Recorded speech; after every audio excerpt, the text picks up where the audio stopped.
Hey, what's up, guys? Welcome to this channel. I don't know what channel I'm going to be uploading this on, so I don't even know what channel name to say. But I wanted to share this video with the internet because a pair of shoes came out on Adidas Confirmed that I think, personally, is not getting enough love. I think it's a really cool pair of shoes, so I'm making this video to help the masses who might not know this shoe exists or might know it exists and are thinking about buying it. This pair of shoes is called the Adidas Rovermule Adventure. Dropped on Confirmed several weeks ago as of uploading this video. Still available on Confirmed in a lot of sizes. Not all of them. I think that this was more of a female pick, which is okay. I think it's still a cool looking shoe. This is not going to be a long review. This is not going to be an in-depth shoe review. That's not really my thing. I don't really do shoe reviews. I don't really do any content, to be honest with you. I'm trying to squeeze recording this video in between the brief period of time I have before my fiance gets home from work and finds me filming a shoe review in our bedroom.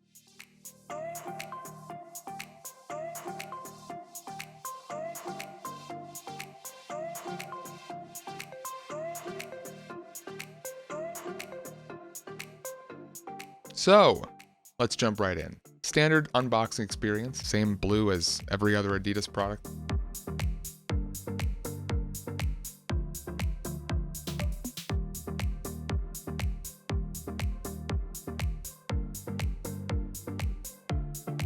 Taking out the shoes, they got a nice, I don't know if that's the right adjective, but they got a neoprene upper, pretty much all neoprene on the top. Love it or hate it, it's fairly reliable.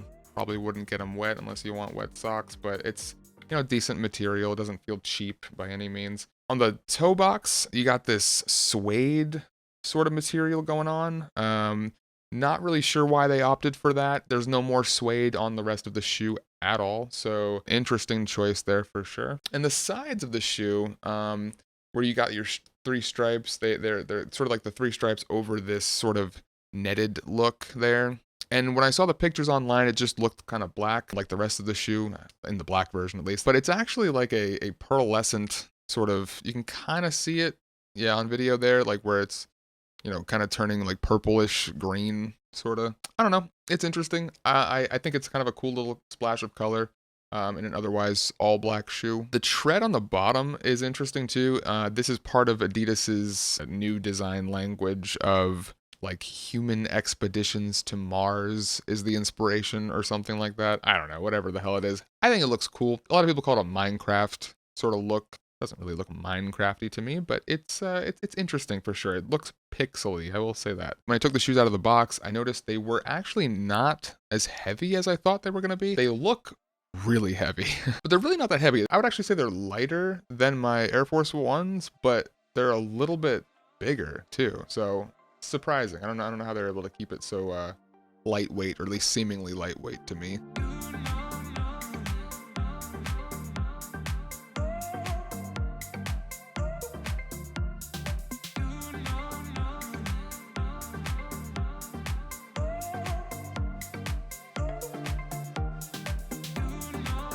They call it the Rovermule for a reason. I suppose, I don't think people say this in the US. Maybe they do, but you can wear them as sneakers or mules, which I don't know a lot about shoes. I guess that's a word for like when you just have a shoe that doesn't have a back and you just slide your foot in there. It's like a heel support thing here in the ankle, whatever goes on the back of your ankle here. You can actually press it down with your foot and just wear them like this.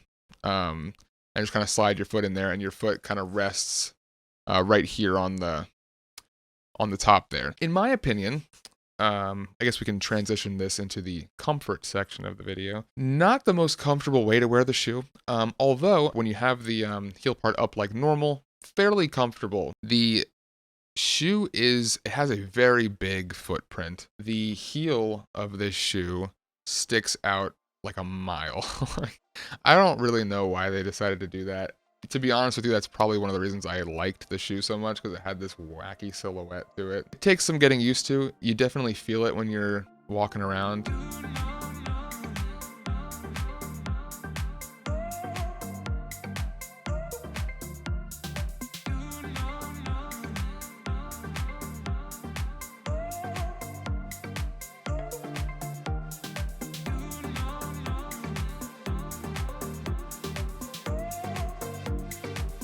Couple of interesting little quirks though. Like I said, the heel part sticks out a bunch, so I've been noticing me like hitting this heel part on things that I hadn't noticed that part of my foot hitting before. I think that's just a testament for how far it sticks out. Like walking downstairs, I notice it like hitting the that part of the stair as I'm walking down. The tread on the bottom as well, because of the placement of a lot of these little these like the tread, the bumps on the bottom there. When you're walking on like uneven surfaces, like if I'm walking on like dirt or something, very comfortable, and I don't really notice the tread at all, because that's kind of, I think that's kind of what they're going for, as far as like their ideal use case. Even though I don't think I would go hiking in these. I will say, when you're walking on very flat ground, like I'm walking around a store, like a Target or something, you really notice like kind of when you're stepping on all these little, almost feels like you're stepping on something, but it's just part of the shoe.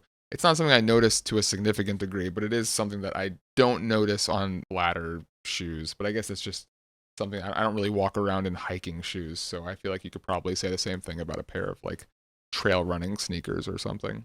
Sizing.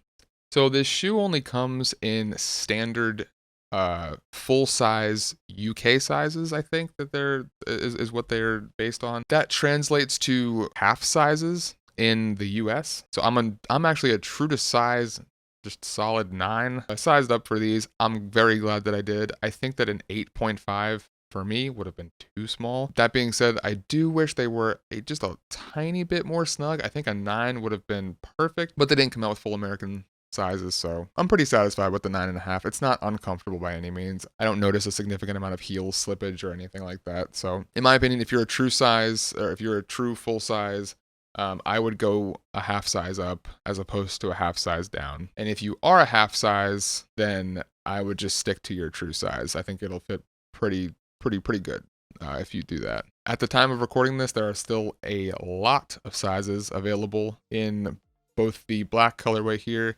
as well as the off-white colorway. That's about it, guys.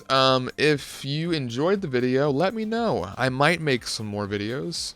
I probably won't. So if you did like the video, please let me know what I did good or what I did poorly. And if you'd like to see more content from me, I would like any excuse to go out and buy some more shoes. So yeah, let me know what you think. Thanks for watching, and I will catch you in the next video. ?